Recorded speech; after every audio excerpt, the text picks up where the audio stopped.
Accouchement imminent pour Nabila à Paris, la jeune maman profite-t-elle du système français? Elle répond et se confie sur les raisons.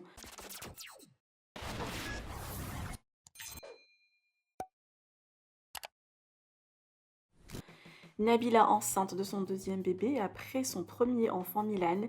La petite famille est arrivée à Paris hier soir pour l'accouchement. Le couple a décidé de revivre la même expérience que celle de Milan et être entouré de leur famille pour la venue de leur petit dernier. Nabila ignore toujours le sexe de son bébé et préfère qu'avec son mari le découvrir le jour J. Par ailleurs, certains internautes l'attaquent sur le fait de vouloir profiter du système social français comme les autres candidats résidant à Dubaï. Elle dément et montre sa carte d'assurance Gold qui lui permet d'être prise en charge partout dans le monde et qu'elle paye très cher. La jeune maman est impatiente de rencontrer son bébé et en étant émue, elle se confie sur cette dernière phase. Je vous laisse avec sa story et sa mise au point. Vous pouvez partager vos avis en commentaire et n'oubliez pas de liker la vidéo et de vous abonner à la chaîne. Les petits Français frustrés, parce que je vois qu'il y en a, ça vous passionne. Parce que vos vies, elles doivent être tellement tristes. J'ai cette carte, le lien. Et en fait, c'est une assurance de luxe qui est incroyable, qui permet de prendre en charge à 100% la personne. Et donc, en fait, que j'accouche à Tokyo, Japon.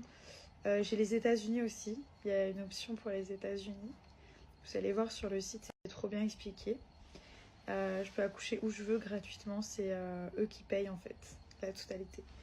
Mais dans des chambres de luxe, enfin la folie quoi.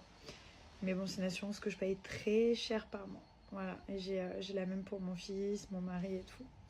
Si ça vous intéresse, de carte verte ou quoi. J'ai dû installer aussi toutes les affaires du bébé, la table à langer. Enfin, ça y est, c'est reparti. Hein. C'est la petite baignoire, enfin, toutes ces petites affaires. Et ça me fait quelque chose parce que Milan aussi, il était né à Paris.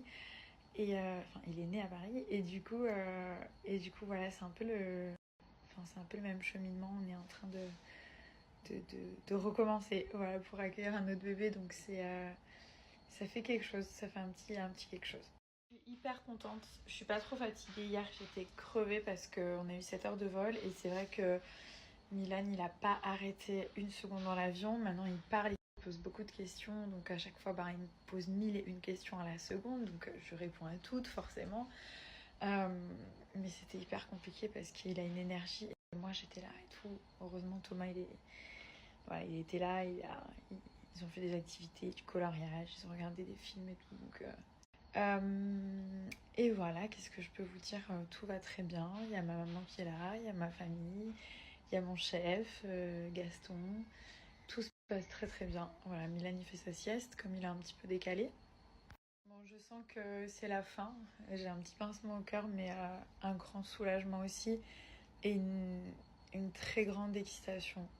Parce que, comme c'est une deuxième grossesse, voilà, on réalise pas trop. On se dit, bon, on connaît un peu et tout. Mais je pense que quand le bébé il va être là, qu'il va me le poser sur moi, je pense que ça va être beaucoup d'émotions. Beaucoup, beaucoup d'émotions. Cette toute petite graine qui s'est transformée en bébé. Ça me, ça me passionnera toujours la nature. C'est très intriguant, c'est ouf.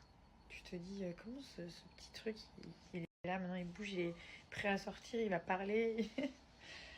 C'est ouf. J'ai hâte de pouvoir partager tout ça avec vous et vivre cette nouvelle aventure. Thomas, il est parti à Roland-Garros voir un joueur, je sais même plus comment il s'appelle. Patrinka. Un truc comme le vaccin, genre. Et donc, du coup, il est avec des amis à nous. Moi, je vais partir en rendez-vous.